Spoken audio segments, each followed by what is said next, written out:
Now, we come to message 15. Here, another new classification begins.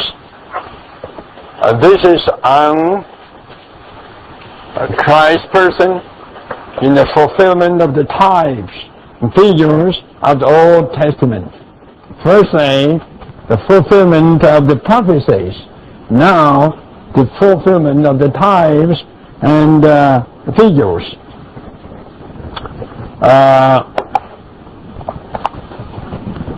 The Lord's wisdom used not only prophecies in the Old Testament to predict Christ in every way, I would say, but also He used the types and figures in the Old Testament. Sometimes figures also used in the prophecy. So the same verses may be used for the fulfillment of the prophecy and also for the fulfillment of figure as well. Now, we must learn how to understand the types and the figures. To study the Bible, you have to understand the plain word, not according to natural understanding, but according to spiritual denotations. And you have also to understand the prophecies. Then you have to understand too all the types and figures. I do believe even our time has been so short and our messages have been quite brief, yet after spending some time on the fulfillment of all the prophecies in the Old Testament concerning Christ, you should have learned something to know the prophecies. Now here we have another classification, that is the classification of the types and figures. In this classification we also have 44 items. That means we would pick up 44 types of figures. And I believe after we get through these 44 types and figures, many of you should learn something that you may be helped to know how to understand the types and figures in the Old Testament, especially concerning Christ. First of all, in Genesis 1, you have the light there. And there the light was actually the way or the means to bring all the created things into existence. In God's creation, the first thing He created was the light. When the light came in, that opened the way for God to bring other things in. Then when we come to New Testament, especially in John, we could see the Lord Jesus Himself told us that He is the light of the world. In Genesis, the light was for the old creation. Now, the light in John 8 and 12 is the light for the new creation. All the old creation were brought into existence through the light, the physical light. Now, all the new creation is being brought in through Christ as the spiritual light. So that physical light in Genesis 1 was a type and also figure of Christ being the light for God's new creation. Number 2, the tree of life. This is a wonderful figure. This should not be considered as a type, just a figure. Even in language, not only in English language, but in other language, you don't have this term figure of speech. Sometimes you just cannot utter certain things, then you use a figure to express it. God wanted to be our life, and this matter is hard to express just by simple word. So in the Bible, God firstly picked up a figure, that is the tree of life. And this tree of life signifies God, the triune, to dispense himself into his chosen people as the very generating life. And this is the tree of life. In Genesis, you have it as a figure, but in Revelation, you have it as a fulfillment. This is great, right? It's too great. We have covered this very much in the past. Today, among the Christians, they wouldn't get into it. Some even so-called great teachers would stay away from this matter. And some even did say that the tree of life was over today. It is not here. But we do know it is here, right in you. Right? And it is there in Revelation. Even John, the Gospel of John, you have the vine tree and you have life. Right? If you put the vine tree and life together, you have the tree of life. Right? And there in John, you do have indication or implication that the Lord Jesus, as the very life to us, is the tree of life. Then number 3, Adam. Adam, Genesis 2:7, you have Adam there. Then in 1 Corinthians chapter 15 and in Romans 5:14,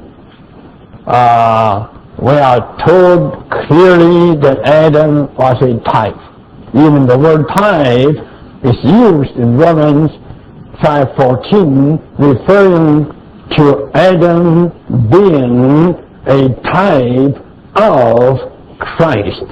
In what aspect? In this aspect. Adam was the head of the old mankind. Right? Now Christ is the head of the new race. What Adam had, what Adam did, all the old mankind participated in. Right? Now, what Christ is and what Christ has, we, the members of this Christ, also participate in. So this is the aspect that Adam typified Christ. By the way, I'd like to tell you that in 1 Corinthians 15:45, you have the last Adam, and in 47, you have the second man. Don't forget, it is not the last man and the second Adam. Some, even Charles Wesley, he wrote that, Harold, the angel thing. In that hymn, he used it wrongly. He said the second Adam. Right. That is not scriptural. If you notice our hymnal, we have corrected it. Right. It is not the second Adam, the last person, but the last man, but the last Adam and the second man. I believe if you will get into these notes in 1 Corinthians, you need the help. Let me say this. the last Adam means Christ is the ending of the old race, is the ending of the mankind. And the second man denotes that Christ is the beginning, is a new start of another race. You see, and this, another race, is not related to Adam. It is absolutely a new man. So it is called the second man. There is no second Adam. There's only the last Adam. Even Cain was not the second Adam. You see, in the eyes of God, there's only one Adam. You see, it began from Adam and is ended in the man Jesus.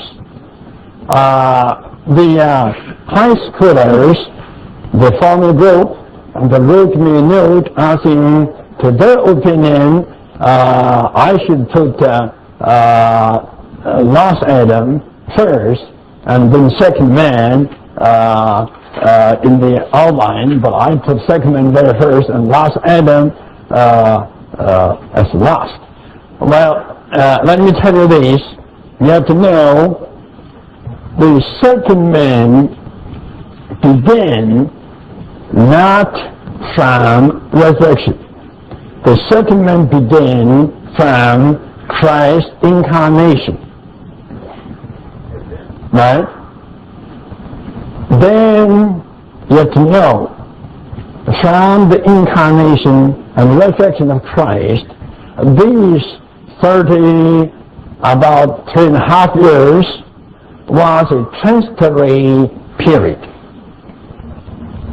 Something transit from the old man, old race, in transit into the new race, the second man. Yet the second man was born at the incarnation, but it was, listen, it was reborn at resurrection. We have seen this already, haven't we? And the old man was also picked up by Christ's incarnation. Yet the termination was not at incarnation, but the termination was at the cross, at the crucifixion. So you may say that the termination of the old man goes first, then the new man of the second man begins. Well, this is not so much that can see the transitory step. You have to see the transitory step. In the transitory step, the second man begins from the incarnation, and the last man, last Adam, ended at Christ's crucifixion. Well, I'll just say this much. You better spend some time to fellowship about it. Now, number 4, the sacrifice that afforded the coats of skins for Adam and Eve. You know, when Adam and Eve found out that they were fallen, they were naked, they made something to cover themselves with the leaves. Then God came in to promise them the seed woman would come and so forth. Then God made coats of skins. And the coat of skins, such an expression, indicates that some kind of sacrifice was slain for them. And that sacrifice was also a type and a figure of the coming Christ to be our righteousness.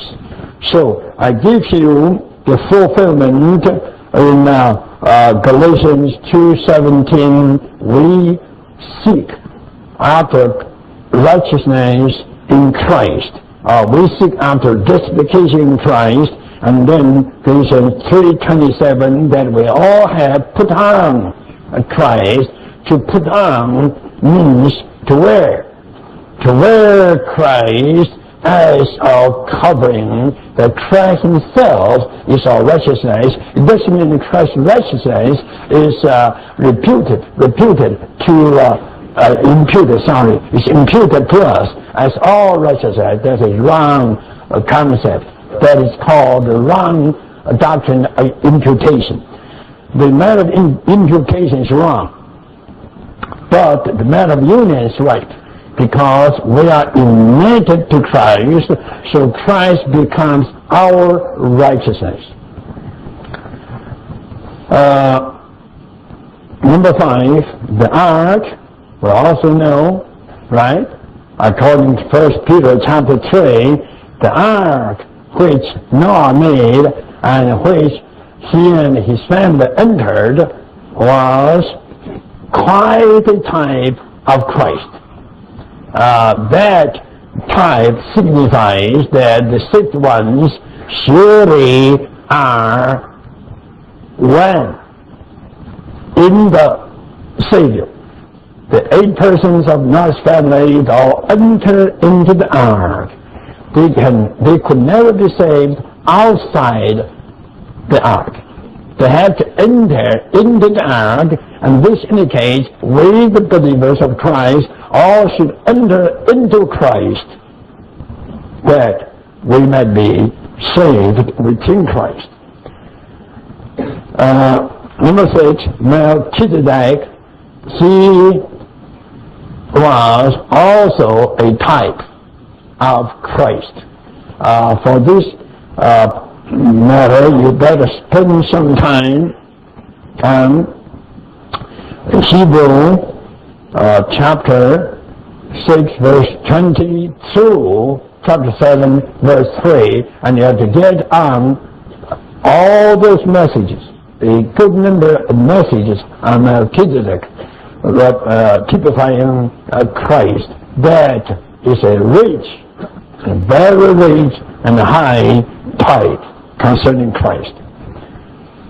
Then number 7, Isaac, the son of Abraham.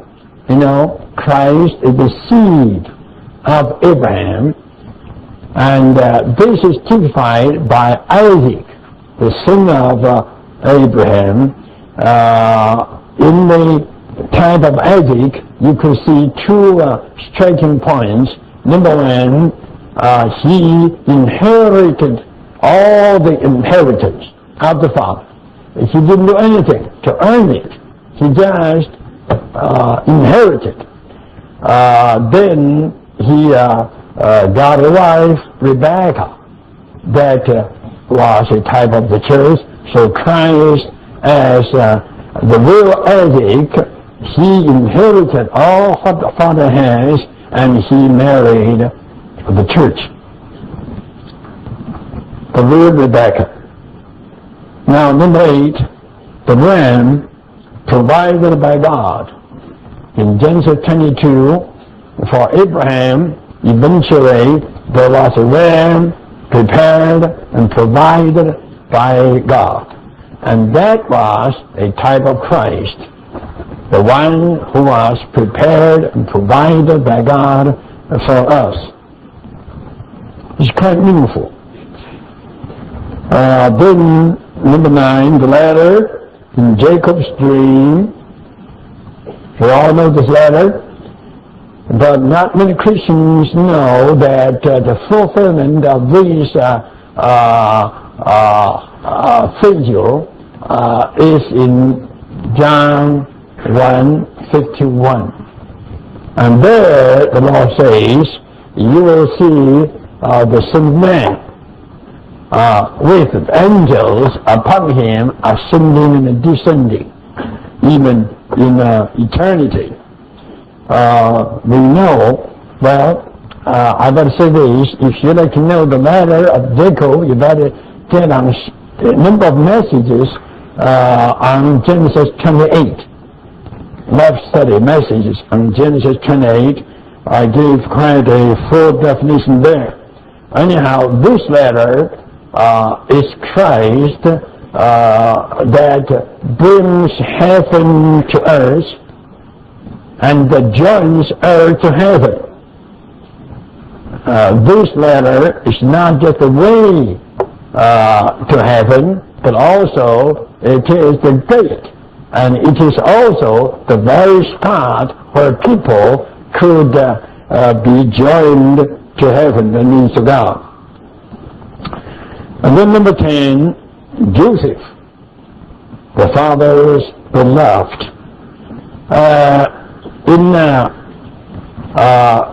Generally speaking, in the so-called traditional theology, most of the teachers say whatever is not mentioned, indicated in the New Testament, you shouldn't consider any item in the Old Testament as a type. They say whatever is a type in the Old Testament must be indicated clearly in the New Testament. Yet they all recognize that Joseph was a type of Christ. But there's no indication in the New Testament. Right? So they break their own rules.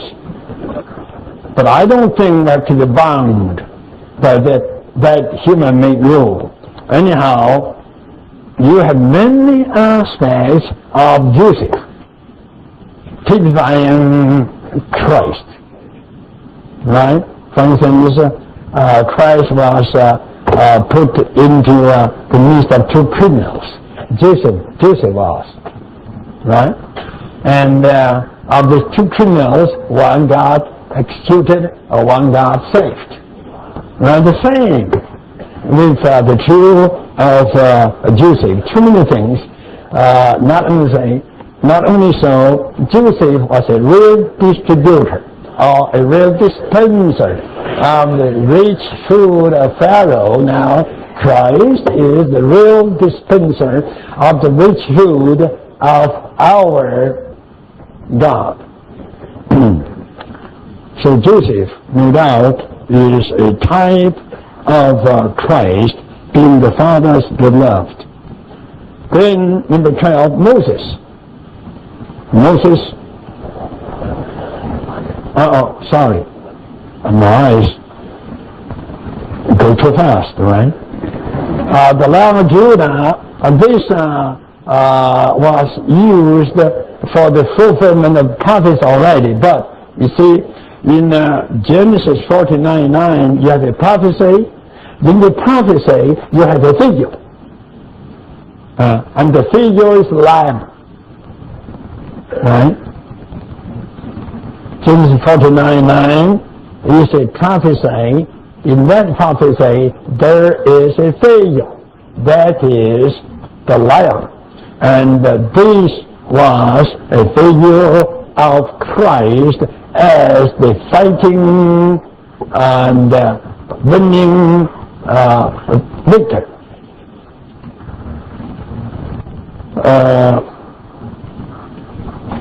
This was fulfilled in Revelation 5:5. Then Moses. Hebrews 3:1-6 tells us Moses was a type of Christ over the house of God.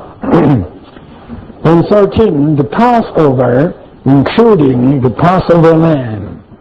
Actually, sometimes the lamb was called the Passover.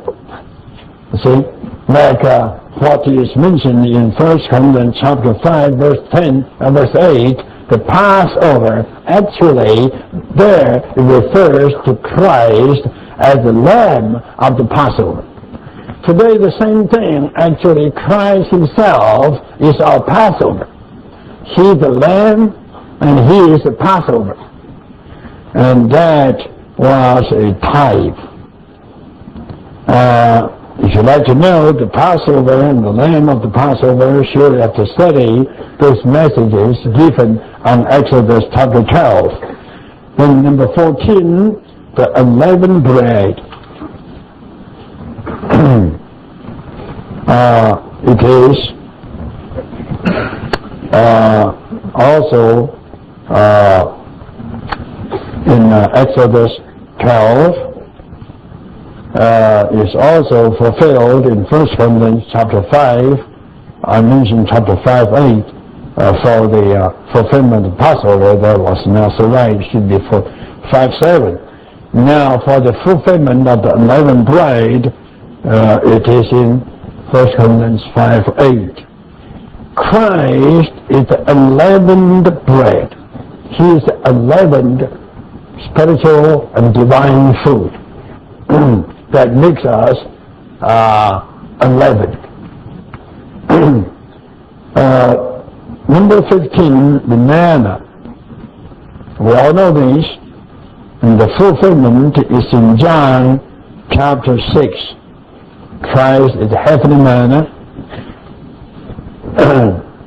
Then number 16, the rock with the living water.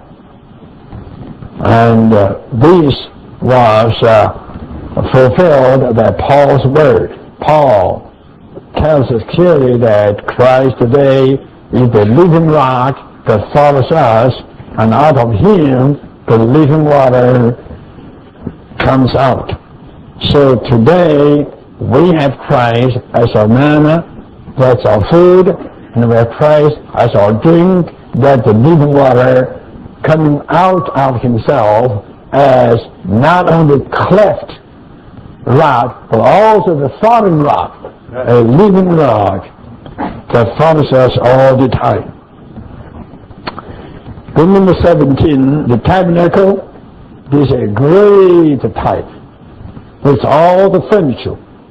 And the furniture are the showbread table, the lampstand, the incense altar, and the ark. The more I read all these verses, the more I lost the heart to speak to you, because how could I speak all these things within 15 minutes or half an hour? I need 15 hours to speak all these things, so the more I read, the more I don't have heart to speak to you. Probably you all have realized in these 5 days my heart was gone. It seems I am not that vigorous in speaking as I was. Why?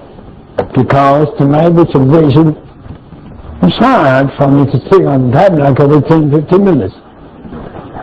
Then how about the showbread table, the lampstand, the incense altar, and the ark? Oh, just forget about it. So, what? I leave this letter to you. You have to labor for yourself.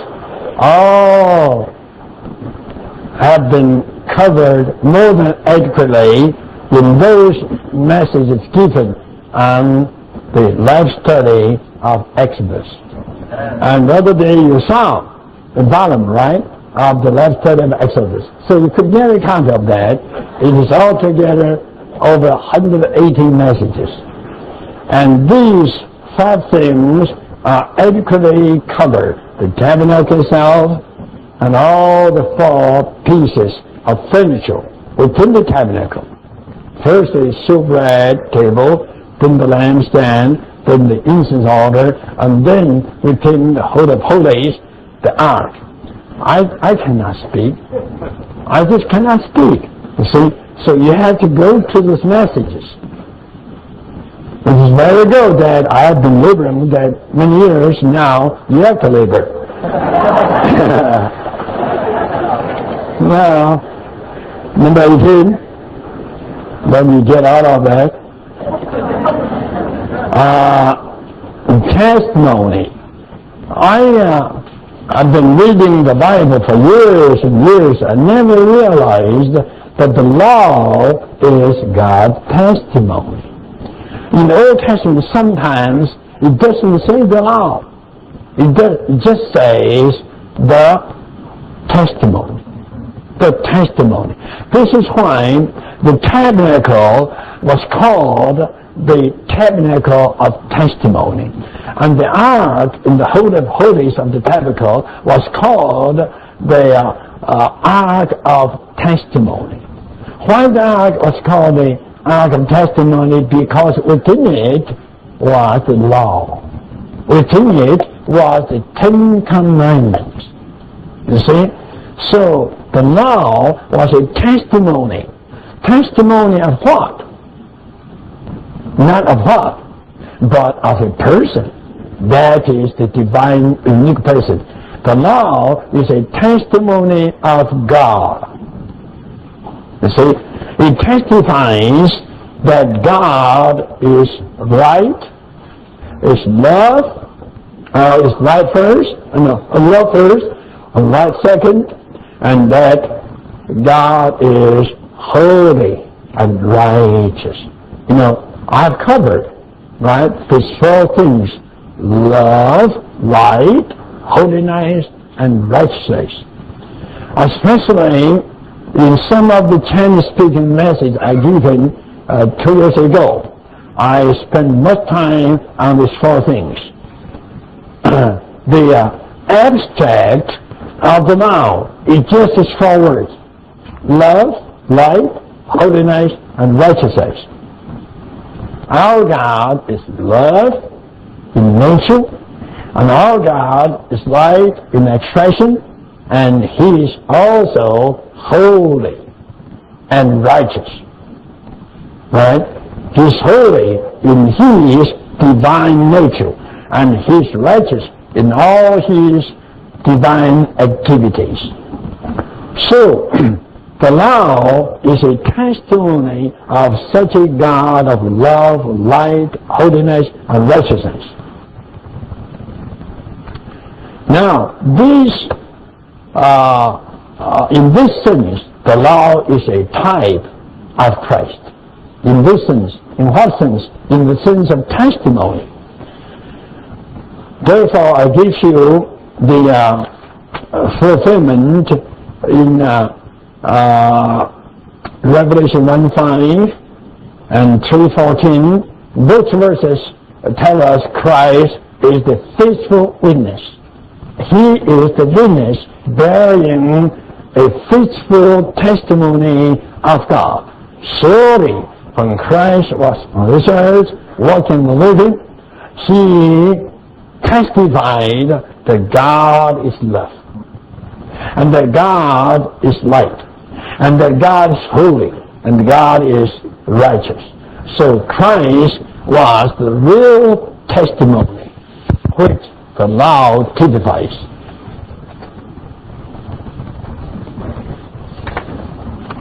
Now, number 19, Aaron was the high priest, typifying Christ as our today's high priest in the heavens. So we have to study Hebrew life studies on chapter 5, verses 4 through 6. Then number 20, all the offerings. Again, I dare not to read it.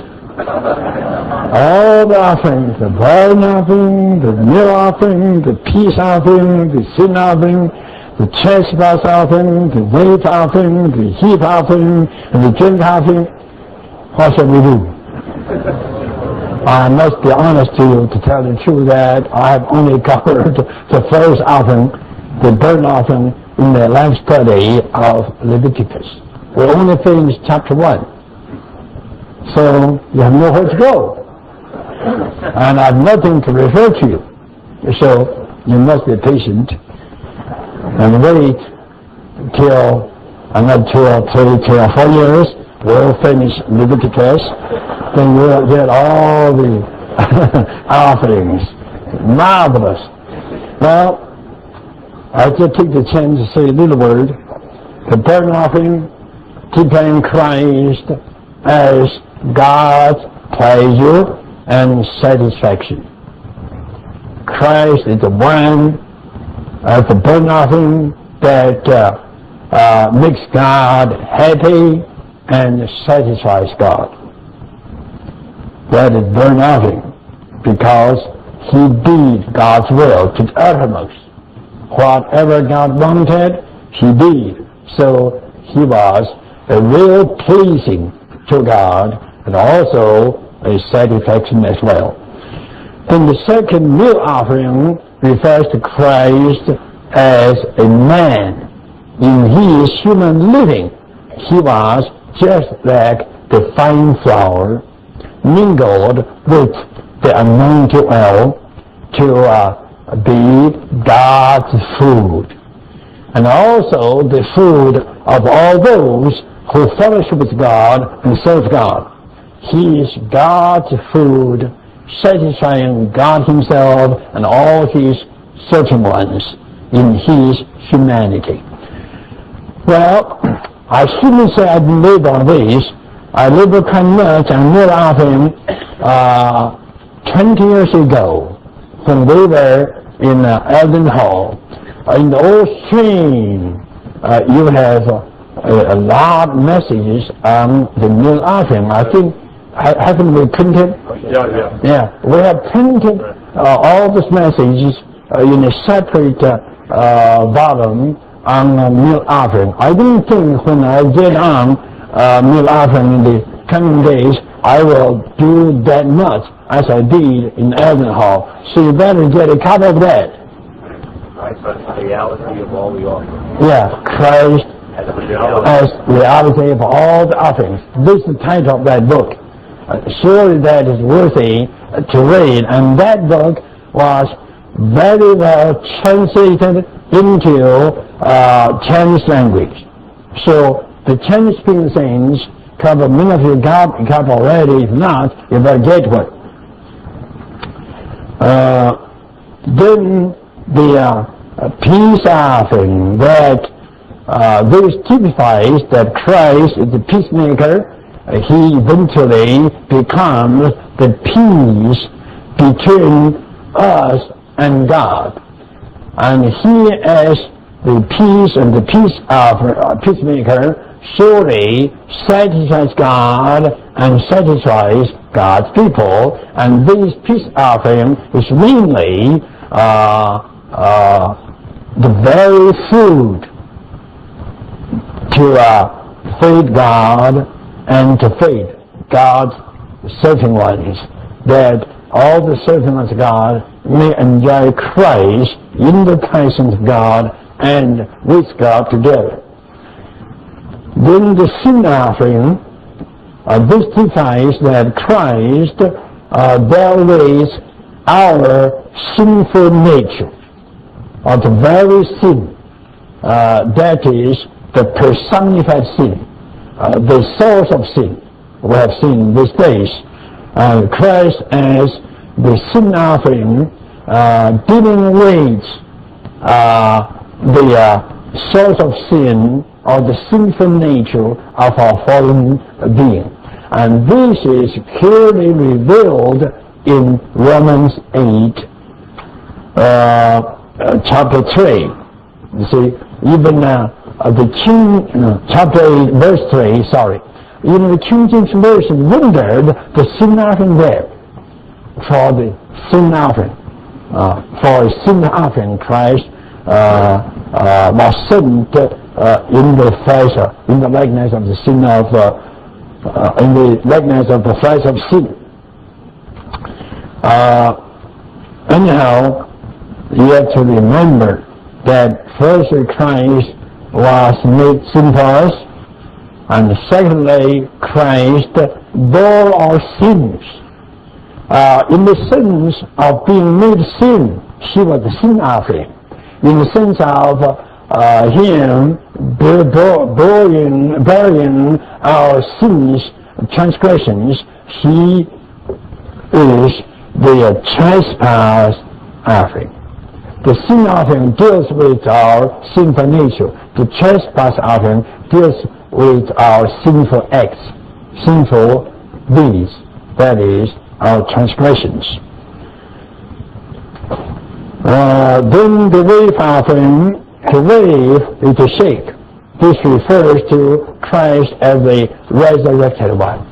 Christ is the resurrected one still living, typified by the wave offering, and the heap offering to heap is to lift up, and this typifies Christ in his ascension. Christ in his resurrection is typified by the wave offering, and in his ascension he is typified by the heap offering. And the drink offering typifies Christ being poured out, whatever he is, just like he said in Isaiah 53, he poured out his soul unto God. That is a drink offering. I think you got it. Not only this few, so I put ETC there. You have to study the Old Testament. Then the fulfillment is simply in Hebrew 10, verses 1 through 12. If you would go there and spend much time, there was the short of a good note, which I didn't put in. Later I will put in. That is, in Hebrew 10, it says, Christ came according to what Scripture says to do the will of God. And there, the will of God is to replace all the old offerings with Christ himself. That is the will. That's the will.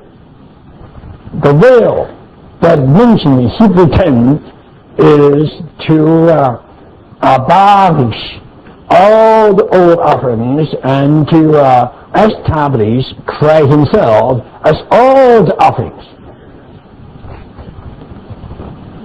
Today, we only have one unique sacrifice for all kinds of offerings.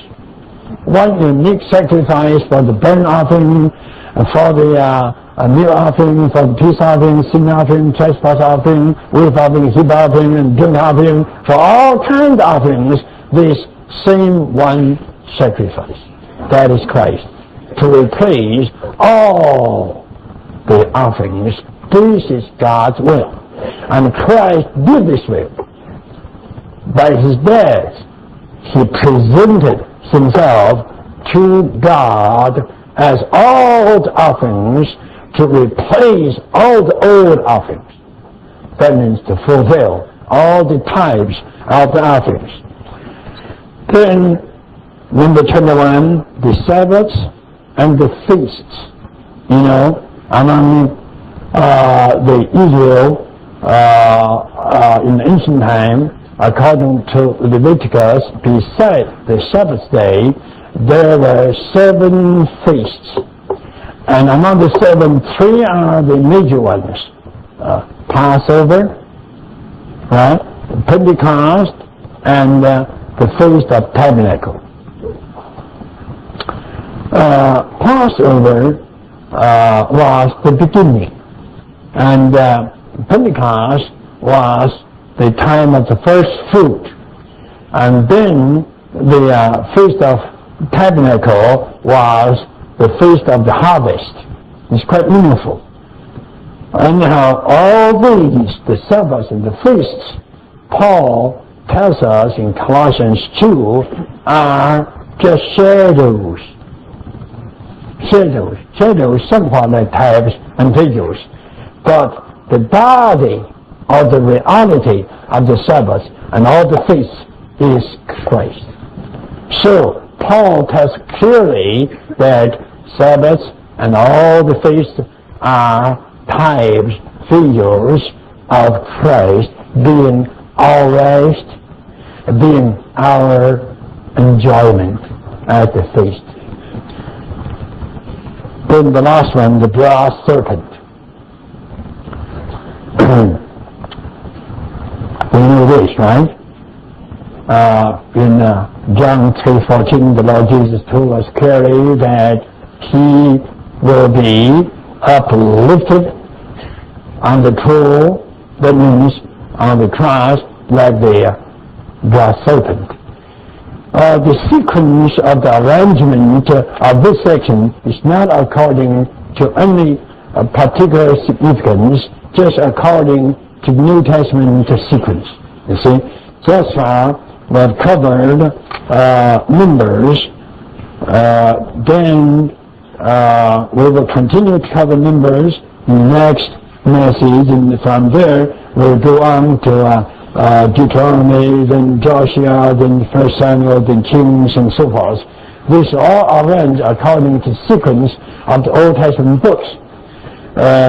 Tonight we just could cover just half, 22, and we will have another 22 items to be covered tomorrow morning.